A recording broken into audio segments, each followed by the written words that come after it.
नमस्ते दोस्तों। कैसे हैं आप सब? उम्मीद है सब बढ़िया होंगे। आज आपका भाई एक ऐसी सच्ची घटना लेकर आया है जिसे सुनने के बाद आप रात में अकेले निकलने से पहले 100 बार सोचोगे। ये कहानी है एक ऐसे सफर की जहां एक छोटा सा शॉर्टकट किसी को सीधे डर और मौत के मुंह तक ले गया।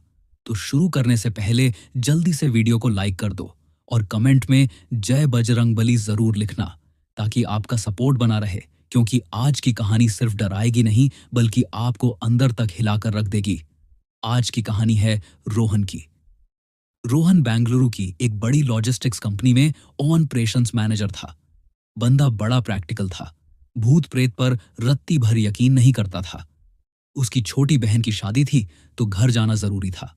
अब ऑफिस के काम के चक्कर में उसे निकलते निकलते रात हो गई।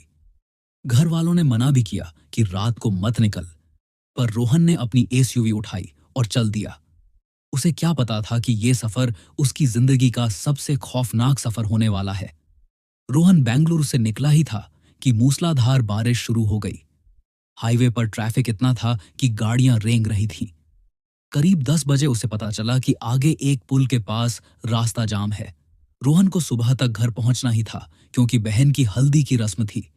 उसने बिना ज्यादा सोचे मैप्स पर एक वैकल्पिक रास्ता, ऑल्टरनेटिव रूट देखा जो घने जंगलों और घाटियों से होकर गुजरता था। जैसे ही उसने मुख्य हाईवे छोड़ा, सड़क एकदम पतली हो गई। दोनों तरफ ऊंचे ऊंचे पेड़ ऐसे लग रहे थे जैसे उसे दबोचने के लिए खड़े हों। करीब 1 घंटे तक उसे कोई दूसरी गाड़ी नहीं दिखी। तभी अचानक उसकी गाड़ी के डैशबोर्ड पर रेड लाइट जलने लगी। फ्यूल एकदम खत्म होने वाला था। रोहन हैरान रह गया। यार, अभी तो टैंक फुल कराया था। ये क्या चक्कर है? रोहन की धड़कनें तेज होने लगीं। तभी उसे घने कोहरे के बीच एक सफेद रोशनी दिखी। पास जाकर देखा तो वहां एक पेट्रोल पंप था जो बिल्कुल सफेद रंग का था।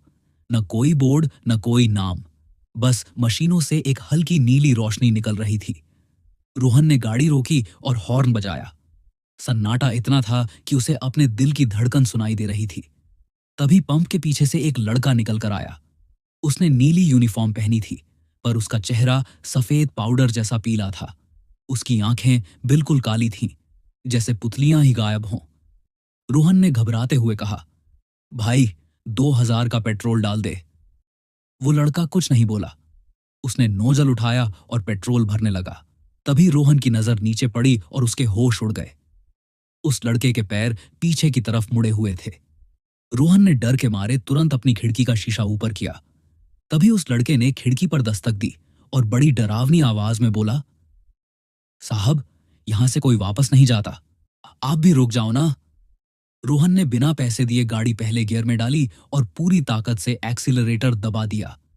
रोहन पागलों की तरह गाड़ी चला रहा था। करीब 10 मिनट बाद उसने रियर व्यू मिरर में देखा। वो लड़का वहां नहीं था, पर उसे सड़क के बीचों बीच एक काली बड़ी पॉलीथीन दिखी। उसे लगा शायद कचरा होगा, पर जैसे ही उसकी गाड़ी उसके पास से गुजरी, उसे लगा कि उस पॉलीथीन के अंदर कोई तड़प रहा है। उसने गाड़ी और तेज की, पर 5 मिनट बाद उसे यकीन नहीं हुआ। वही काली पॉलीथीन फिर से उसकी गाड़ी के सामने सड़क पर पड़ी थी। रोहन ने गाड़ी मोड़ने की कोशिश की, पर गाड़ी अचानक बंद हो गई। उसने बार बार चाबी घुमाई, पर इंजन बस खुर-खुर कर रहा था।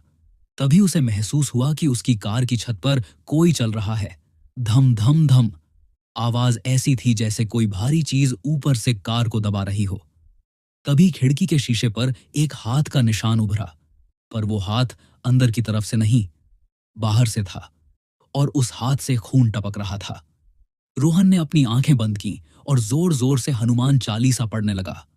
उसने अपनी पूरी हिम्मत जुटाई और एक आखिरी बार चाबी घुमाई। गाड़ी स्टार्ट हो गई। इंजन की आवाज सुनते ही जैसे उसे नई जिंदगी मिल गई। उसने बिना 1 सेकंड गंवाए एक्सीलरेटर दबा दिया और पूरी स्पीड में वहां से निकल गया। पीछे से अभी भी उसकी कार की छत पर कुछ भारी चीज दौड़ रही थी। धम धम धम।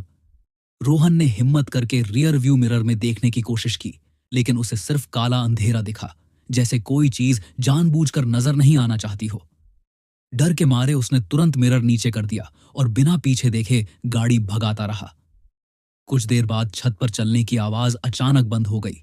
लेकिन अब उसे ऐसा लग रहा था जैसे कोई अब भी उसकी गाड़ी के अंदर मौजूद हो।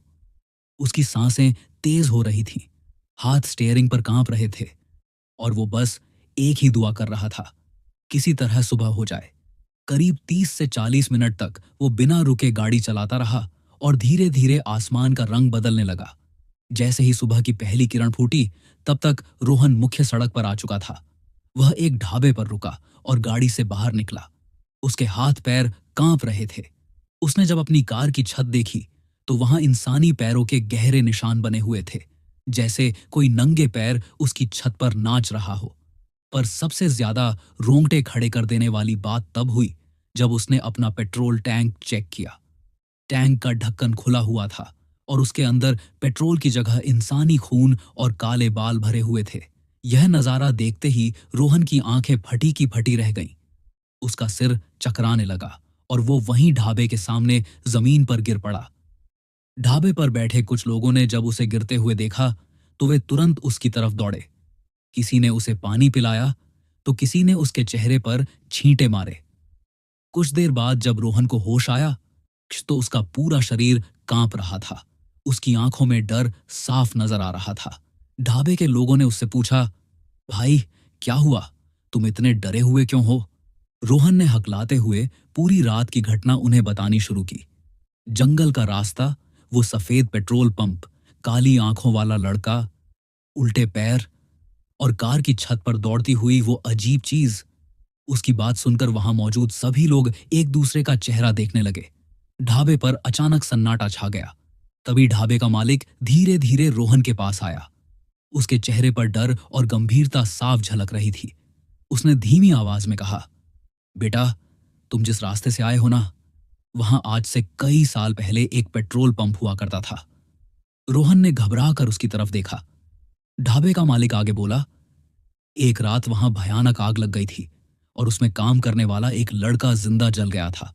कहते हैं उसकी आत्मा आज भी वहां भटकती है और रात में गुजरने वाले लोगों को रोककर उन्हें अपना शिकार बनाती है। ये सुनते ही रोहन के शरीर में फिर से सिहरन दौड़ गई। उसे अब समझ आ चुका था कि रात में जो कुछ भी हुआ वो कोई सपना नहीं था, बल्कि एक खौफनाक हकीकत थी। तो दोस्तों, ये थी रोहन की आप बीती। सच कहूं तो ये कहानी सुनाते हुए मेरे भी रोंगटे खड़े हो गए हैं। कभी भी अनजान रास्तों पर शॉर्टकट लेने से पहले 1000 बार सोच लेना। अगर आपको ये कहानी पसंद आई हो तो इसे लाइक जरूर करना। चैनल को सब्सक्राइब करके बेल आइकन दबा देना ताकि कल की नई कहानी आपसे मिस ना हो। और हाँ, इंस्टाग्राम पर आप अपनी कहानियां भी भेज सकते हैं। बाकी कल फिर मिलते हैं। तब तक के लिए बहुत बहुत धन्यवाद। सावधान रहें, सुरक्षित रहें।